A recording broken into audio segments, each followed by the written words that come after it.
Welcome back to Factorio, everyone. My name is Poober, and we are now in episode 24 of my Factorio series.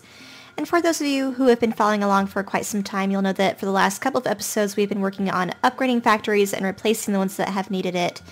But there is still one factory that we haven't even touched yet, and that of course is the oil factory that I have here. This is my mid-game setup that I designed a couple episodes ago, and even though it's done a great job of keeping up for the most part, it is no longer keeping up with my plastic needs, so at this point we're going to go ahead and replace it today.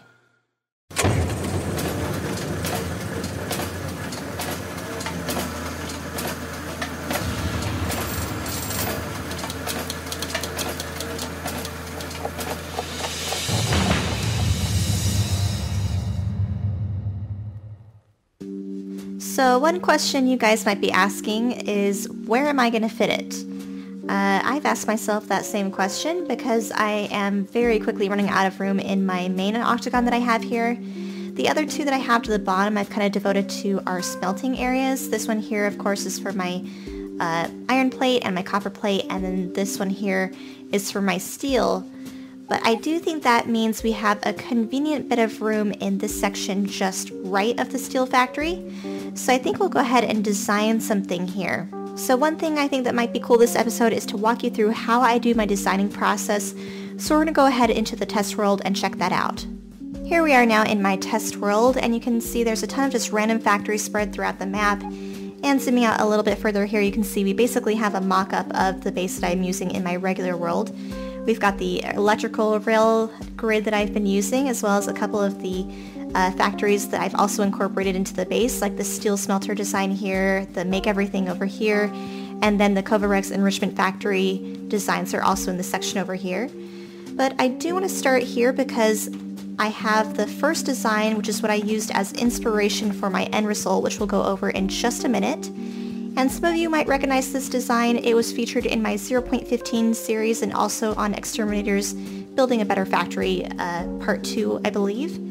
That will be linked to the description down below for credit to this. And the reason why I'm using this design in particular for inspiration for my design is because I liked exactly how symmetrical it is, at least from top to bottom. So it does fit that aesthetically pleasing criteria that I tend to have. And B, it is very, very efficient. Now, for this factory itself, I cannot quite remember the numbers for how much it produces and how much cracking it gets done. But I do know from experience just how quick it is and how much it produces, and that is partly related to the fact that it has so many beacons around each of the single refineries.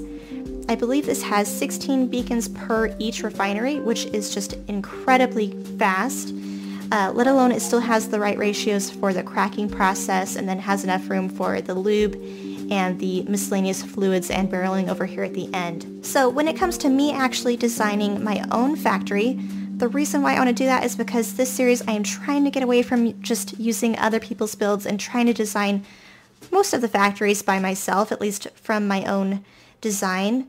But I do still have to kind of start with some inspiration somewhere because I don't come up with this purely on my own.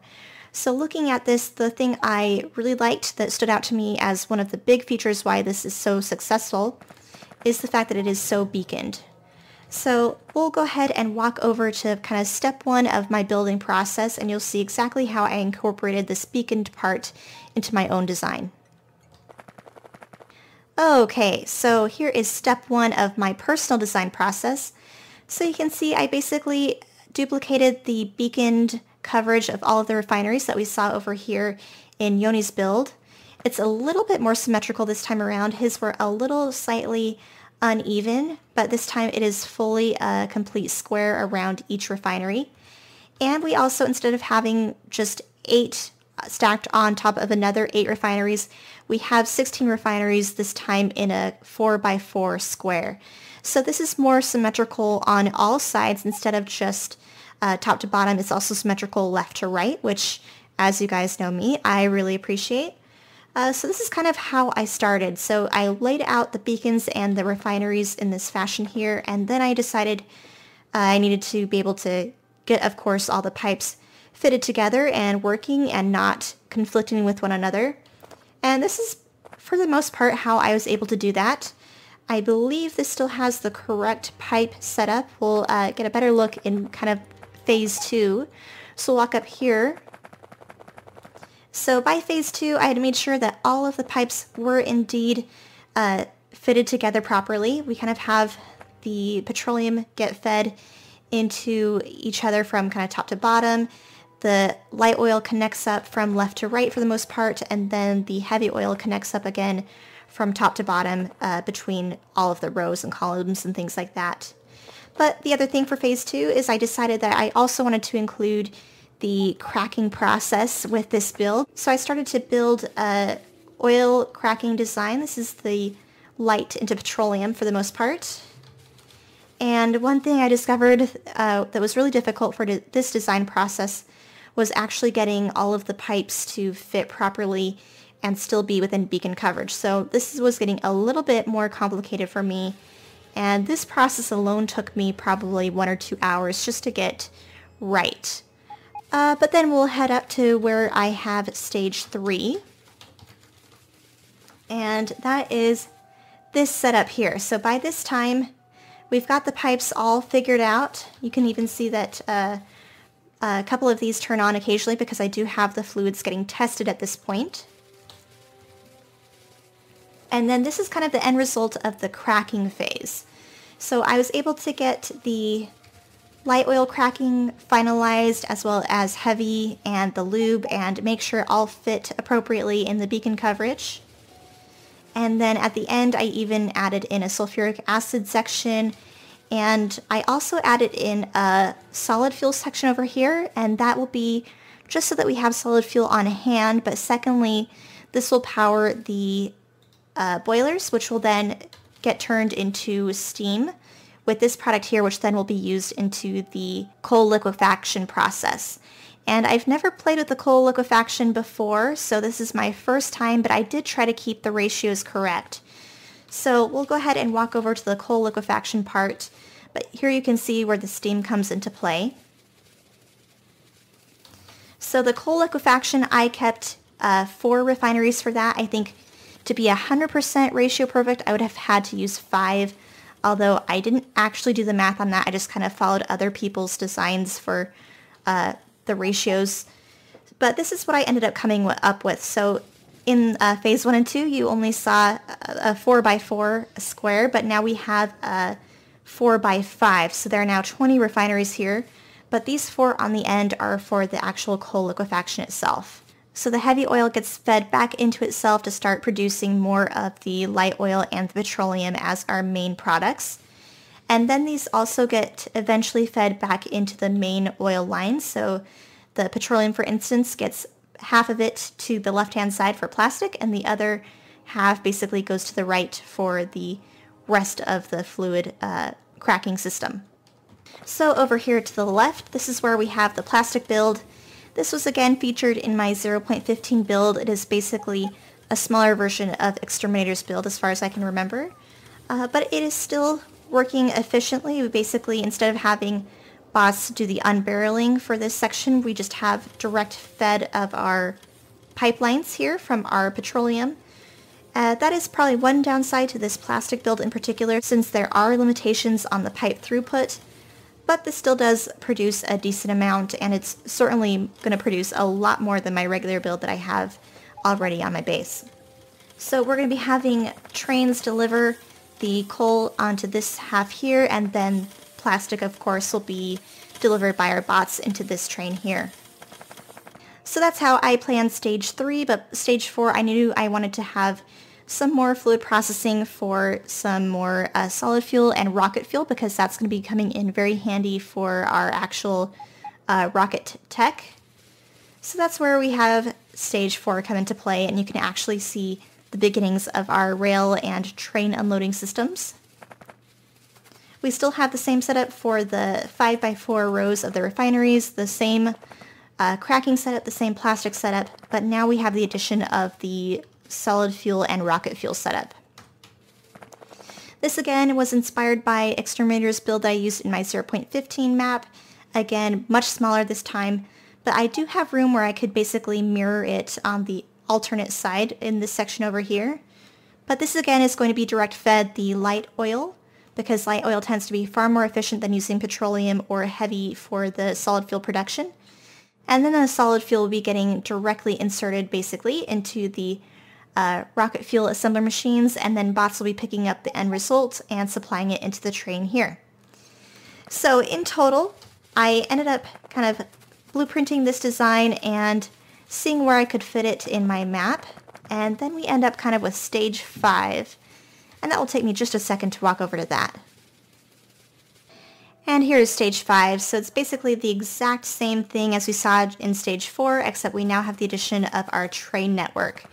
And the reason why I have to plan for this is because, of course, not only do we have to make sure we have room for the actual factory itself, but for all of the staggers and the trains.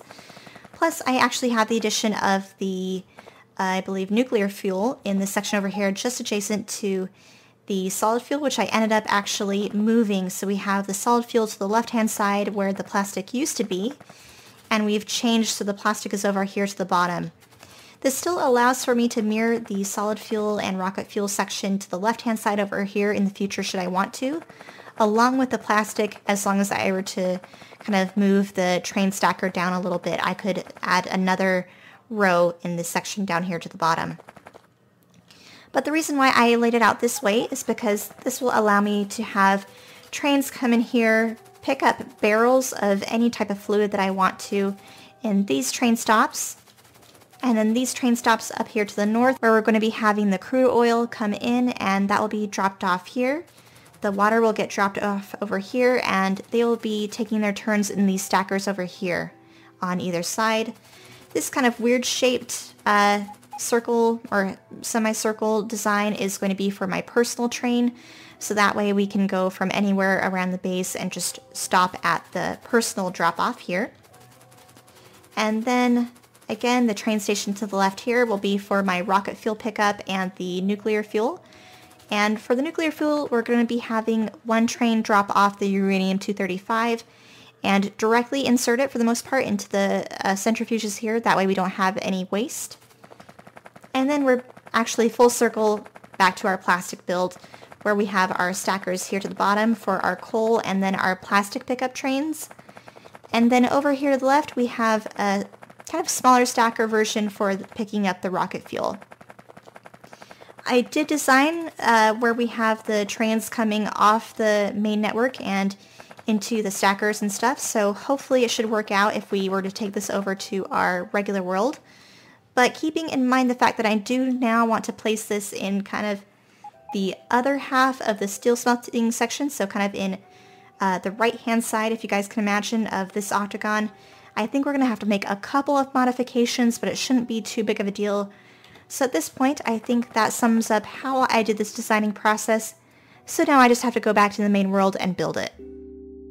Alright, a couple hours later for me, just a couple seconds for you guys, but my oil build is now fully installed. We're just missing a couple of productivity modules, but I do have all of the speed modules in the beacons, so that will help out a little bit. There's just one last thing we need to do before we can turn that on, and it occurred to me that even with this new factory installed, I don't have any train stops or anything set up to actually take the products where they will need to go in terms of locations in my main base.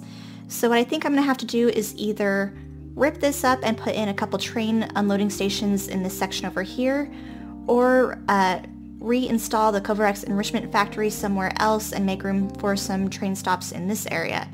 So I think I'm going to do that work off camera, but by the time I'm back, we're going to go ahead and turn everything on. After quite some time, I've got some new train stations and unloading stations set up. We're back here at the oil base though, because the trains have already been up and running and delivering barrels to and from the oil base back to our main base.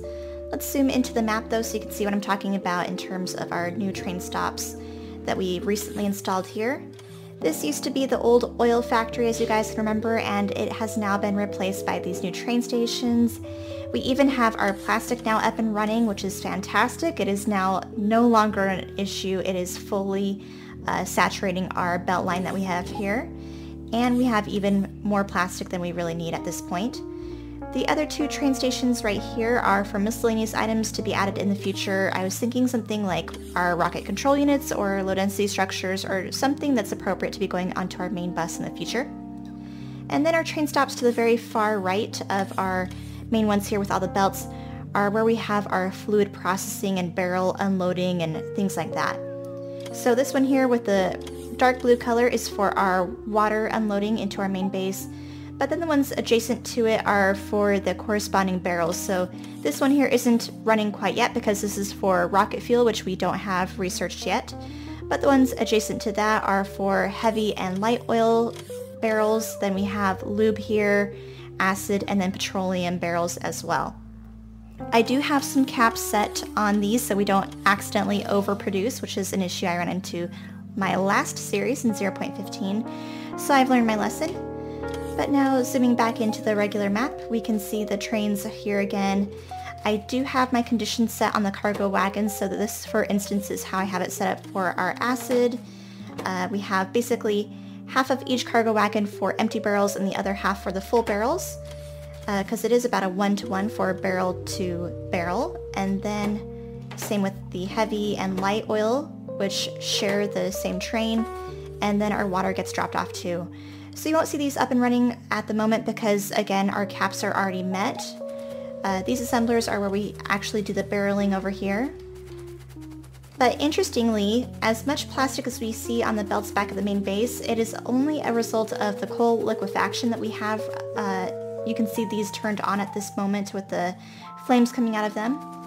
So that's kind of where our coal liquefaction products are ending up, is it's pretty much going back into itself and then again into the plastic. But I haven't actually hooked it up into the rest of the cracking system yet. And what I mean by that is we have a ton of this petroleum, but it's not really going back into the plastic. So we're going to go ahead and hook it back up into this main system, and then we should really see the plastic turn on.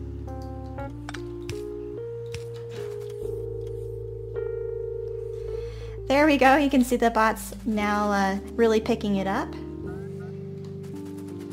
And I think that means plastic is solved for a while. That is awesome.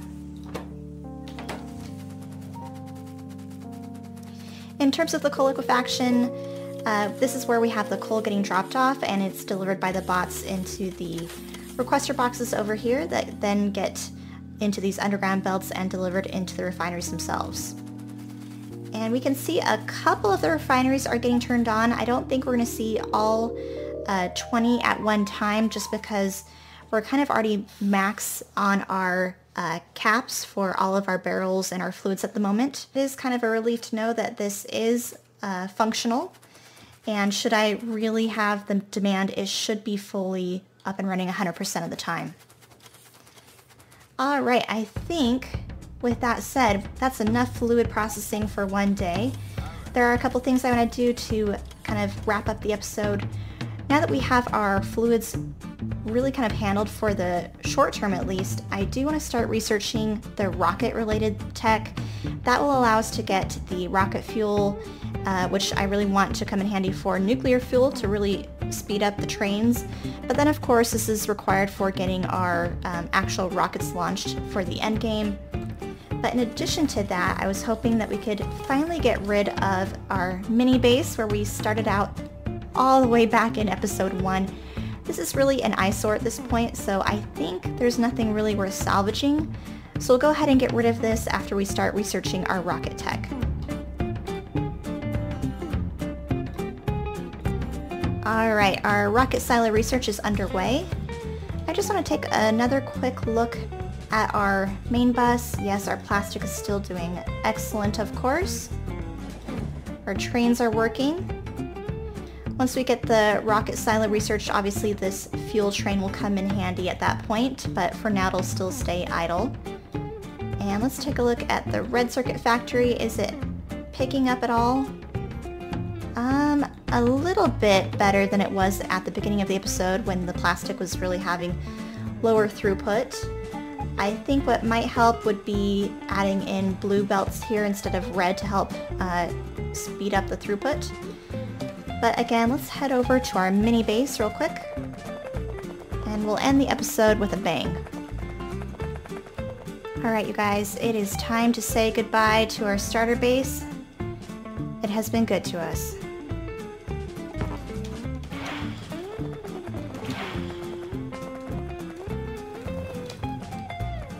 Oh!